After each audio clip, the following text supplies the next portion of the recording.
ಸಾಹೇಬರು ಗಮನಕ್ಕೂ ಗೊತ್ತಿದೆ, ಹೈಯೆಸ್ಟ್ ಈ ಕ್ರಿಮಿನಲ್ ಜಸ್ಟಿಸಲ್ಲಿ ಪೇಯ್ನ್ ಆಗೋ ಒಂದೇ ಒಂದು ವ್ಯಕ್ತಿ ಅಂದರೆ ಅವನು ಸಾಕ್ಷಿನೇ. ನೀವು ಕೋರ್ಟ್ ಪ್ರಿಮಿಸಿಸಲ್ಲೂ ಸೇರಿ ಹೇಳ್ತೀನಿ ನಾನು, ಜಡ್ಜ್ ಕೂತಿರ್ತಾರೆ, APPನೂ ಕೂತಿರ್ತಾರೆ, ಲಾಯರು ಕೂತಿರ್ತಾರೆ, ಅಪರಾಧಿನೂ ಕುಂಡಿಸ್ತಾರೆ. ಯಾರು ನಿಂತ್ಕೊಂಡಿರೋದಲ್ಲಿ? ಸಾಕ್ಷಿ ಒಬ್ಬನೇ ನಿಂತ್ಕೊಳ್ಳೋದು. ಅವನು ಸಾಕ್ಷಿ ಒಂದೇ ಕಡೆನೂ ಮಾತಾಡೋಂಗಿಲ್ಲ. ಕ್ವಶನ್ ಕೇಳಿದಾಗ ಲಾಯರ್ ಕಡೆಗೆ ತಿರ್ಕೋಬೇಕು, ಆನ್ಸರ್ ಹೇಳ್ಬೇಕಾದ್ರೆ ಜಡ್ಜ್ ಕಡೆಗೆ ತಿರ್ಕೋಬೇಕು. ಇವನು ಲಾಯರ್ಗೆ ಉತ್ತರ ಕೊಡೋಂಗಿಲ್ಲ, ಜಡ್ಜ್ ಕಡೆ ತಿರ್ಕೋಬೇಕು. ಗೊತ್ತಿಲ್ಲದವನಿಗೆ ಈ ಕಡೆ ಲಾಯರ್ಗೆ ಉತ್ತರ ಕೊಡೋಕಾದ್ರೆ ಜಡ್ಜ್ ಬೈತಾರೆ, ಈ ಕಡೆ ತಿರ್ಕೊಳ್ರಿ ಅಂತಾರೆ. ಇದಕ್ಕೆ ಆನ್ಸರ್ ಮುಗಿಸಿರ್ತಾನೆ, ಲಾಯರ್ ಈ ಕಡೆ ತಿರ್ಕೊಳ್ರಿ ಅಂತಾನೆ. ಹೈಯೆಸ್ಟ್ ಹೆರಾಸ್ಮೆಂಟು ಅಲ್ಲಿ ಸಾಕ್ಷಿಗೆ ಅನಿಸುತ್ತೆ. ಅದಕ್ಕೆ ಕೋರ್ಟ್ಗೆ ಹೋಗೋ ವಿಚಾರ ಅಂದರೆ ಸಾಕ್ಷಿಗಳಾಗಕ್ಕೆ ಒಬ್ಬರು ಬರೋದಿಲ್ಲ ಅನ್ನೋದು. ಇನ್ನು ಇನ್ವೆಸ್ಟಿಗೇಷನಲ್ಲಿ ಸತ್ಯ ಆಚೆಗೆ ತೆಗೋಬೇಕಾದ್ರೆ ಇವ್ರನ್ನ 4 ಸತಿ ಕರೆಸ್ಬೇಕಾಗತ್ತೆ, 5 ಸತಿ ಕರೆಸ್ಬೇಕಾಗತ್ತೆ. ಅಲ್ಲಿ ಸತ್ಯನೇ ಇಲ್ಲ ಅಂತ ಮೇಲೆ ಯಾಕೆ ಕರೆಸ್ಬೇಕು? ಅಲ್ಲ, ಈಗ ಅವರು ಹೇಳಿಕೆ ಕೊಟ್ಟಿದ್ದಾರೆ, ಈಗ ಲೋಕೇಶ್ವರಿಗೆ ಅವರು ಹೇಳಿಕೆ ಕೊಟ್ಟಿದ್ದಾರೆ. ನೋಡಿ, ಲಾಯರ್ ಅವರು ಪದೇ ಪದೇ ನನಗೆ ಅದಕ್ಕೆ ಸಂಬಂಧನೇ ಇಲ್ಲ ಅಂತಂದಾಗ ಪದೇ ಪದೇ ಸತ್ಯ ಹೊರಬಿಡಿಸ್ಬೇಕು. ಸತ್ಯನೇ ಇಲ್ಲ ಅಂತಂದ್ಮೇಲೆ ಪದೇ ಪದೇ ಎಷ್ಟು ಅಂತ ಕರೆಸ್ತಾರೆ. ಇಲ್ಲ, ಹೊಸ ವಿಚಾರ ಬೇರೆ ಕಡೆಯಿಂದ ನಮಗೆ ಬಂದಿರುತ್ತೆ. ಅವಾಗ ಇವ್ರನ್ನ ಕೇಳಲೇಬೇಕಾಗುತ್ತೆ, ನಾವು ಕರೀಲೇಬೇಕಾಗುತ್ತೆ. ಕನ್ಫರ್ಮ್, ನಾನು ಹೇಳಿದ್ನಲ್ಲ, ಕನ್ಫರ್ಮ್ ಮಾಡ್ಕೋಬೇಕು ಫೈನಲ್ ಡಿಸಿಷನ್ಗೆ ಹೋಗೋದಕ್ಕೆ.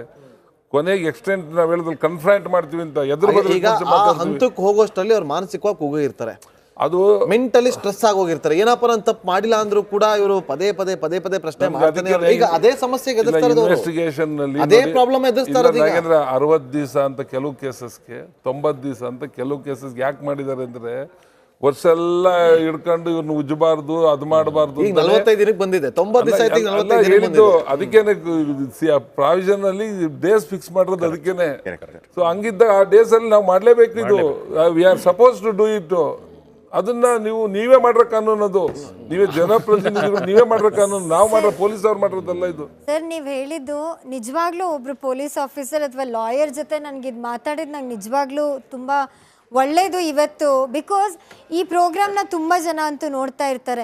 ನೀವೇ ಒಂದು ಮಾತು ಹೇಳಿದ್ರೆ, SIT ಅಂತ ಹೇಳಿದ್ರೆ ಇವತ್ತಿನ ಪರಿಸ್ಥಿತಿಲಿ ಹೇಗಿದೆ ಅಂತ ಹೇಳಿದ್ರೆ, ಒಬ್ಳು ಹೆಣ್ಮಗಳಿಗೆ ಬಂತು ಆ ಥರದ್ದು ಅಂತ ಹೇಳಿದ್ರೆ ಅದು ಬೇರೆ ಥರ ಅರ್ಥದಲ್ಲೇ ಆಗ್ತಾ ಇದೆ.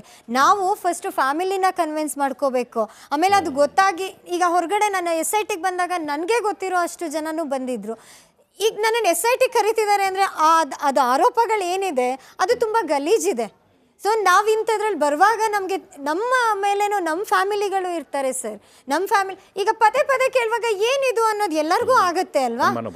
ನೀವು ನಿಮ್ಮನ್ನ ಕೇಳ್ತಾ ಇರೋದು ಒಬ್ಬ ಸಂತ್ರಸ್ತೆಗೆ ನ್ಯಾಯ ಕೊಡೋ ವಿಚಾರಕ್ಕೋಸ್ಕರ. ಹೌದು, ಇಲ್ಲಿ ಯಾರಿಗೆ ನ್ಯಾಯ ಕೊಡೋಕ್ಕಲ್ಲ. ಯಾವ ಸಂತ್ರಸ್ತೆ ಕಂಪ್ಲೇಂಟ್ ಅನ್ನು ಕೊಟ್ಟಿದ್ದಾಳೆ ಅವಳಿಗೆ ನ್ಯಾಯ ಕೊಡೋ ಉದ್ದೇಶದಲ್ಲಿ ನಿಮ್ಮನ್ನ ನಾವು ಕೇಳ್ತಾ ಇರೋದು, ಬೇರೆ ಉದ್ದೇಶ ಇಲ್ಲ. ಇಲ್ಲಿ ನೀವು ಇನ್ನೊಂದು ಹೆಣ್ಣು ಮಗಳಿಗೆ ಸಹಾಯ ಮಾಡ್ತಾ ಇದ್ದೀರಾ ಇಲ್ಲಿ. ಹಾಗಾಗಿ ಅದನ್ನ ಹೆರಾಸ್ಮೆಂಟ್ ಅಂತ ಅನ್ಕೋಬಾರ್ದು. ಆಮೇಲೆ ಯಾರೋ ತಪ್ಪು ತಿಳ್ಕೊಂತಾರೆ ಅದು ಅರ್ಥ ಇಲ್ಲ ಅದು. ಯಾಕೆಂದ್ರೆ ನೀವು ಹೋಗಿರೋದು ಒಂದು ಹೆಣ್ಮಕ್ಳು ಸಹಾಯ ಮಾಡೋಕ್ಕಲ್ಲಿ. ಸರ್, ಇದು ನಾವಿಲ್ಲಿ ಮಾತಾಡೋಕೆ ಒಂದಷ್ಟು ಎಕ್ಸ್ಪೋಜರ್ ಇದ್ದು ಅಂದರೆ ಜನಗಳ ಜೊತೆ ಜನಬಳಕೆ ಇದ್ದವ್ರಿಗೆ ಅರ್ಥ ಆಗುತ್ತೆ ಸರ್. ಇದು ನಮ್ಮ ಊರಿಂದು ಹಳ್ಳಿ ಜನಗಳಿಗೆ ಇದು ಅರ್ಥ ಆಗಲ್ಲ. ಹಳ್ಳಿ ಜನ ನಮ್ಮ ದೇಶ ಆಳ್ತಿರೋದೆಲ್ಲ ಹಳ್ಳಿ ಜನ, ಪೇಟೆರ್ ಯಾರು ಆಳ್ತವ್ರು? ಎಲ್ಲ ಹಳ್ಳಿ ಜನ ದೇಶ ಆಳ್ತಿರೋದು. ಆಮೇಲೆ ಇನ್ನೂ ಒಂದು ಇವರು ಕ್ಲಾರಿಫೈ ಮಾಡಿದ್ರು, ಏನಂತ ಹೇಳಿದ್ರೆ IPS ಅಧಿಕಾರಿಗಳು ಈ ಥರ ಮಾಡಿಲ್ಲ. ನಿಜ ಸರ್, ಅದು ಕೊನೆಗೆ ಅವರಿಗೇನೆ ರಿಯಲೈಸ್ ಆಗಿ ಅವರೇ ಬಂದು ಮಾತಾಡಿದ್ದಾರೆ. ಅದರಲ್ಲೇನು ನಂದೇನು. ಆಮೇಲೆ ಇನ್ನೊಂದು ನಿಮ್ಗೆ ನೋಡಿ, ಈಗ BK ಸಿಂಗ್ ಸಾಹೇಬರು ಆಗ್ಲಿ ಇನ್ನೊಬ್ರು ಆಗ್ಲಿ ನಾಳೆ ಕೋರ್ಟಲ್ಲಿ ಎವಿಡೆನ್ಸ್ ಹೇಳಕ್ ಬರೋದಿಲ್ಲ. ಈ ಕೇಸಲ್ಲಿ ಕೇಳಕ್ ಬರೋರು ಕೆಳಗಡೆಯ ಇನ್ಸ್ಪೆಕ್ಟ್ರು, DSP ಯಾರು ರೆಕಾರ್ಡ್ ಮಾಡಿ ಸೈನ್ ಮಾಡಿರ್ತಾರೆ ಸ್ಟೇಟ್ಮೆಂಟ್ಗೆ, ಇನ್ನೊಂದಕ್ಕೆ ಅವರಷ್ಟೇ ಬರೋದು. ಇವರೆಲ್ಲ ಸೂಪರ್ವಿಷನ್ ಆಫೀಸರ್ಸ್. ಇವರು ತಮ್ಗೆ ಗೊತ್ತಿರಲಿ, ಫೀಲ್ಡಲ್ಲಿ ಪ್ರಾಕ್ಟಿಕಲ್ ಆಗಿ ಬರೋರು ಇನ್ಸ್ಪೆಕ್ಟ್ರು, DSP ಲೆವೆಲ್ ಅವರು. ಅದು ನಿಮಗೆ ಅವರು ಬಾಯಿ ಬಿಡಿಸ್ಬೇಕಾಗಿರೋ ಪ್ರಶ್ನೆಯಲ್ಲಿ ಅವ್ರು ನಡ್ಕೊಂಡಿರೋದನ್ನ ನೀವು ತಪ್ಪಾಗಿ ತಗೊಂಡಿದ್ರೆ ದಯವಿಟ್ಟು ಆ ಥರ ತಗೋಬೇಡಿ. ನೀವೊಂದು ಹೆಣ್ಮಗಿಗೆ ಸಹಾಯ ಮಾಡೋಕ್ಕೆ ಹೋಗಿದ್ರೆ ನಿಮ್ಗೆ ಸತ್ಯ ಬರೋಕ್ಕೋಸ್ಕರ ನಿಮ್ಮನ್ನು ಆ ಥರ ಕರೆದಿರ್ಬೋದು, ಬೇರೆ ಅರ್ಥಕ್ಕೆ ಹೋಗಬೇಡಿ. ಇಲ್ಲ, ನಾನು ಆ ಥರ ಅಂತಲ್ಲ ಸರ್. ನಾವು ಎಲ್ಲ ಫ್ಯಾಮಿಲಿ ಇರೋರು ಆಗಿ ನೀವೇ ಇವಾಗ ಹೇಳ್ತಾ ಇದ್ದೀರಲ್ಲ, ಒಂದು ಹೆಣ್ಣು ಮಗುಗೆ ನ್ಯಾಯ ಆದವ್ರು, ನಾನು ಅದಕ್ಕೆ ಯಾವತ್ತೂ ರೆಡಿ ಇದ್ದೀವಿ. ಬಟ್ ನಮಗೆ ಅನ್ಯಾಯ ಆಗೋ ಥರನೂ ಆಗಬಾರ್ದು. ನಾನಂತ ಅಲ್ಲ ಸರ್, ಅಲ್ಲಿ ಸುತ್ತಮುತ್ತ ಇದ್ದವರು ಅಲ್ಲಿ ಬಂದವರು ಕೂಡ ಇದನ್ನ ಒಪಿನಿಯನ್ ಹೇಳಿದ್ರಿಂದ. ಆಮೇಲೆ ನೀವು ಇನ್ನೊಂದು, ನನಗೇನು ಡಿಪಾರ್ಟ್ಮೆಂಟ್ ಮೇಲೆ ತುಂಬ ಗೌರವ ಇದೆ, ಯಾಕೆಂದರೆ ನಾನು ಒಬ್ಬಳು ಇಂಡಿಪೆಂಡೆಂಟ್ ಆಗಿ ನಾನು ಇದರಲ್ಲಿ ಇರೋದು, ನಾನು ಇರೋ ಪ್ಲೇಸಲ್ಲೂ. ಆದರೆ ಹೈಯರ್ ಏನು ಪೊಲೀಸ್ ಆಫೀಸರಲ್ಲಿ ಎಲ್ಲಿ ಹೈಯರ್ ಆಗಿ ಲೈಕ್ ಏನೋ IPS ಅಥವಾ DYSP ಲೆವೆಲ್ ಅಲ್ಲಿವರೆಗೂ ಓಕೆ ಸರ್. ಅದರಿಂದ ಕೆಳಗಡೆ ಬರುವಾಗ ಯಾವಾಗಲೂ ಇದೇ ರೀತಿ ಆಗುತ್ತೆ, ನಾಟ್ ಓನ್ಲಿ SIT, ಈವನ್ ಬೇರೆ ಇದರಲ್ಲೂ ನಮಗೆ ಈ ಥರದ್ದೆಲ್ಲ ನಾವು ನೋಡ್ತೀವಿ. ಸೊ ಹಾಗಾಗಿ ಈ ಥರದ್ದು ಆಗಬಾರ್ದು. ಪದೇ ಪದೇ ಪ್ರೆಷರೈಸ್ ಮಾಡಿದ್ರೆ ನಮಗೂ ತೊಂದರೆ ಆಗುತ್ತೆ ಇದರಿಂದ. ಅದನ್ನು ನಾನು ಹೇಳೋಕೆ ಹೊರಟಿದ್ದಷ್ಟೇ. ಇದರಲ್ಲಿ ನನಗೆ BK ಸಿಂಗ್ ಅವರು ಅಂತ ಹೇಳಿದ್ರಿ, ಅಥವಾ ಅಲ್ಲಿ ಇಬ್ಬರು SP ಗಳಿದ್ದಾರೆ, ಅದರಲ್ಲಿ ಒಂದಷ್ಟು ಒಬ್ಬರು ಜೋರು ಮಾಡಿದ್ರೇನು ಇನ್ನೊಬ್ಬರು ನಮ್ಮನ್ನ ತುಂಬ ಕೂಲಾಗಿ ಇದು ಮಾಡಿದರು. ಬಟ್ ಎವ್ರಿ ಟೈಮ್ ಅವರು ಅದ್ರ ಕೆಳಗಡೆನೂ ಇದ್ದವರು ಪದೇ ಪದೇ ಹೇಳುವಾಗ ಒಂದು ಸ್ವಲ್ಪ ನಮ್ಮನ್ನು ಅರ್ಥ ಮಾಡ್ಕೋಬೇಕಿತ್ತು ಅಂತ ನನಗನ್ಸಿದ್ದು. ನಾನೇನೋ ಸ್ವಲ್ಪ ಧೈರ್ಯವಾಗಿ ನಿಂತ್ಕೊಂಡೆ ಸರ್, ಇನ್ನು ಬೇರೆಯವರಾದರೆ ಹೇಗೆ ಅನ್ನೋದು ನನಗೆ ಅನಿಸಿ ನಾನು ಇಲ್ಲಿಗೆ ಬಂದಿದ್ದು. SIT ಅನ್ನುವಾಗ ಹೆಣ್ಮಕ್ಳೇ ಆಚೆ ಬರಲ್ಲ ಸರ್. ಯಾಕೆ ಅಷ್ಟು ನನ್ನ ಮನಸ್ಸಿಗೆ ಅನ್ನಿಸ್ತು ಇದರಲ್ಲಿ ನಾನು ನಿಂತ್ಕೋಬೇಕು ಅಂತ ಹೇಳಿ. ನಾನು ಅಲ್ಲಿ ನೋಡಿದ್ದೀನಿ, ಕಣ್ಣೀರು ಹಾಕ್ತಿದ್ದೆ. SIT ಇನ್ವೆಸ್ಟಿಗೇಷನಲ್ಲಿ ಎಲ್ಲೂ ನಿಮ್ಮನ್ನು ಪೊಲೀಸ್ ಸ್ಟೇಷನ್ಗಿಂತ ಬೇರೆ ಜಾಗಗಳಲ್ಲಿ ಕರೆದು ನಿಮ್ಮನ್ನು ಕ್ವಶನ್ ಮಾಡಿರೋದು, ನಿಮ್ಮನ್ನು ಸ್ಟೇಷನ್ಗಳಿಗೆ ಕರೆದು ನಿಲ್ಲಿಸಿ ಬೇರೆ ಇನ್ವೆಸ್ಟಿಗೇಷನ್ಸ್ಗಳಲ್ಲಿ ಏನು ಪೊಲೀಸ್ ಸ್ಟೇಷನಲ್ಲಿ ಆಗುತ್ತೆ ಆ ಥರ ಏನು ಆಗಿರಲ್ಲ. ನಿಮ್ಮನ್ನು ಒಂದು ಸ್ಪೆಷಲ್ ಜಾಗ ಅಂತ ಏನು SITಗೆ ಅಂತ ಮಾಡ್ಕೊಂಡಿರ್ತಾರೆ. ಹೌದು ಹೌದು. ಯಾರು ಪಬ್ಲಿಕ್ ಅಲ್ಲಿ ಏನು ಬರೋದಿಲ್ಲ. ಅಲ್ಲಿ ಓನ್ಲಿ SIT ಸಂಬಂಧಪಟ್ಟ ಕೇಸಿಗೆ ಸಂಬಂಧಪಟ್ಟರು ಅಷ್ಟೇ ಇರ್ತಾರೆ. ಅಂಥ ಜಾಗದಲ್ಲೇ ನಿಮ್ಮನ್ನು ಕರೆದು ಮಾತಾಡೋದು. ಮತ್ತು ಮಹಿಳಾ ಆಫೀಸರ್ಸ್ಗಳೇ ಎಲ್ಲ ಕೇಳೋದು ನಿಮ್ಮನ್ನು. ಮಹಿಳಾ ಆಫೀಸರ್ಸ್ ಇಲ್ದಲೆ ಯಾರೂ ಅಲ್ಲಿ ಏನೂ ಆಗೋದಿಲ್ಲ.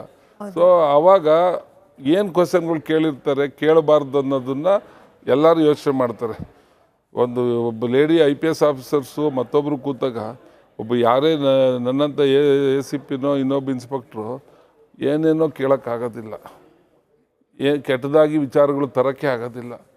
ಏನು ರಿಲೇಟೆಡ್ ಆಗಿರುತ್ತೋ ಅಷ್ಟನ್ನು ಮಾತಾಡ್ತಾರೆ. ಅಷ್ಟಕ್ಕೆ ಇವರು ಪರ್ಮಿಟ್ ಮಾಡ್ತಾರೆ. IPS ಅಲ್ಲಿ ಏನು ಸೂಪರ್ವಿಷನ್ ಇರ್ತಾರೆ. ಯಾರೂ ಅವ್ರು ಏನಾರು ಕೇಳೋಕೆ ಪರವಾಗಿಲ್ಲ ಅಂತ ಯಾರು ಕೂತ್ಕೊಳೋದಿಲ್ಲ. ಯಾಕಂದ್ರೆ ಅವರು ಪಾಠ ಆಗ್ತಾರೆ ನಾಳೆ ಸಮಸ್ಯೆ ಆದರೆ. ಹಾಗಾಗಿ ಯಾರು ಮಾಡೋದಿಲ್ಲ ಅದಕ್ಕೆ. ಸರ್ ನನಗೆ ಅನುಭವ ಆಗ್ದಲೇ ಅಂತೂ ನಾನು ಇಲ್ಲಿ ಬಂದು ಕೂರೋಕೆ ಸಾಧ್ಯ ಇಲ್ಲ ಆಯ್ತಾ. ನಾನು ಆಲ್ರೆಡಿ ಸಾಮಾಜಿಕ ಜಾಲತಾಣದಲ್ಲಿ ನಾನು ಕಾಣಿಸ್ಕೊಂಡಿರೋಳೆ. ಸೊ ನನಗೆ ಒನ್ ಡೇ ಫಸ್ಟ್ ಡೇ ಹೋದಾಗ ನನ್ನ ಮನಸ್ಸಿಗೆ ಎಷ್ಟು ಹಿಂಸೆ ಆಗ್ತಿತ್ತು ಅಂದರೆ, ಅದನ್ನು ಕೇಳುವಾಗ ನಾವು ರಾಜಕೀಯ ಮುಂದೆ ಮಾಡಬೇಕಾ ಅನ್ನೋಷ್ಟು ಮಟ್ಟಿಗೆ ನಮಗೆ ಅನಿಸಿದ್ದು ಹೌದು. ಬಟ್ ನಾನು ಧೈರ್ಯವಾಗಿ ತೊಗೊಂಡೆ. ಆ್ಯಂಡ್ ನನಗೆ ಫ್ಯಾಮಿಲಿ ಸಪೋರ್ಟ್ ಚೆನ್ನಾಗಿದೆ. ಅವರು ನನಗೆ ಸಪೋರ್ಟಿವ್ ಆಗಿ ನಿಂತ್ಕೊಂಡು, ಇಲ್ಲ ನೀನು ಯಾಕೆ ಹೆದರ್ಕೊಳ್ತೀಯಾ ಅಂತ ಹೇಳುವಾಗ ನಾನು ಮುಂದೆ ನಿಂತ್ಕೊಂಡೆ. ಬಟ್ ಇದೇ ಥರ ಬೇರೆಯವ್ರು ಎಲ್ಲಿ ಬರ್ತಾರೆ, ಅಥವಾ ಅವ್ರ ಹಿಂದೆನೇ ಹೋಗ್ಬಿಡ್ತಾರೆ ಸರ್. ಈಗ ಕಾನೂನು ನೋಡಿ ತುಂಬ ಸ್ಟ್ರಿಕ್ಟ್ ಇದೆ ಈಗ ಹೆಣ್ಮಕ್ಳ ವಿಚಾರದಲ್ಲಿ. ಹೌದು, ಪ್ರತಿ ಹಂತದಲ್ಲೂ ಸೂಪರ್ವಿಷನ್ ಇದೆ ಹೆಣ್ಮಕ್ಳ ವಿಚಾರಕ್ಕೆ. ಎಲ್ಲೋ ಒಂಥರ ಏನೇ ಸಣ್ಣದು ತಪ್ಪು ಒಂದು ಹೆಣ್ಮಗುವಿಗೆ ಆಗೋಕ್ಕೆ ಮಾಡಲೇಬಾರ್ದು ಅನ್ನೋ ಯೋಚನೆಯಲ್ಲಿ ಇವತ್ತು ನಡೀತಾ ಇದೆ ಕಾನೂನು. ಆಗಿದ್ದಾಗ ತಾವು ಒಬ್ಬರಿಗೆ ಒಂದು